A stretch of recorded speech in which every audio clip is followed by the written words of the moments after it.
रात के ठीक 12 बज चुके थे। पहाड़ों के बीच बसे छोटे से गांव धनगिरी में सन्नाटा पसरा हुआ था। हवा इतनी ठंडी थी कि लगता था मानो कोई अनदेखा हाथ त्वचा में सुइयां गड़ा रहा हो। इसी सन्नाटे को चीरते हुए जंगल के किनारे बनी पुरानी हवेली का टूटा हुआ लकड़ी का दरवाजा धीरे धीरे अपने आप खुला। कर्च! उसकी आवाज सुनकर किसी की भी रूह कांप सकती थी। गांव वालों का कहना था कि वह हवेली शापित है। 100 साल पहले के मालिक रघुनाथ सिंह की आत्मा अब भी वहां भटकती है। पर आज गांव के 3 दोस्त विवेक, अनिल और मोना इस हवेली की सच्चाई जानने के लिए बाहर निकले थे। उन्हें लगा था कि यह सब अंधविश्वास है, लेकिन वो नहीं जानते थे कि अंधेरे में छिपी चीजें हमेशा इंसान की उम्मीद से ज्यादा भूखी होती हैं। जंगल के रास्ते पर चलते हुए विवेक ने अपनी टॉर्च का बटन दबाया, लेकिन रोशनी झपक झपक कर बुझ गई। ये ठीक नहीं है, मोना की आवाज कांप रही थी। अनिल हंसकर बोला, डरती क्यों हो? हम बस चेक करने जा रहे हैं, कुछ नहीं होगा। वे हवेली के फाटक पर पहुंचे। फाटक पर जंग लगा ताला था, पर जैसे ही अनिल ने उसे छूने की कोशिश की, ताला खुद ही गिर पड़ा और हवेली के भीतर से ठंडी हवा का झोंका आया, जिसमें हल्की सी फुसफुसाहट थी, जैसे कोई कह रहा हो, अंदर आओ। मोना पीछे हटना चाहती थी, लेकिन विवेक ने उसका हाथ पकड़ लिया। आए हैं तो देख ही लेते हैं। हवेली के अंदर काली दीवारों पर पुराने तेल के दिए टंगे थे, लेकिन उनमें कोई लौ नहीं थी।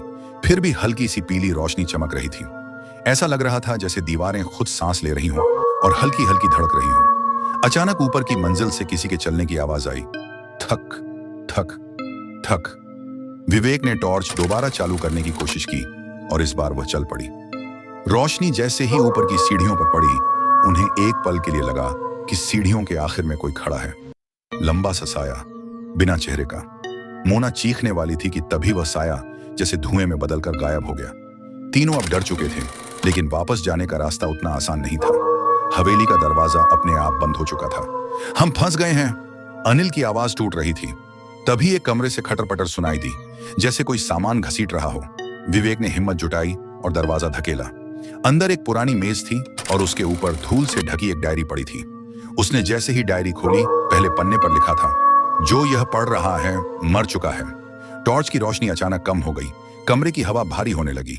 दीवारें पसीजने लगीं, जैसे उनमें से खून निकल रहा हो। मोना का शरीर कांप रहा था।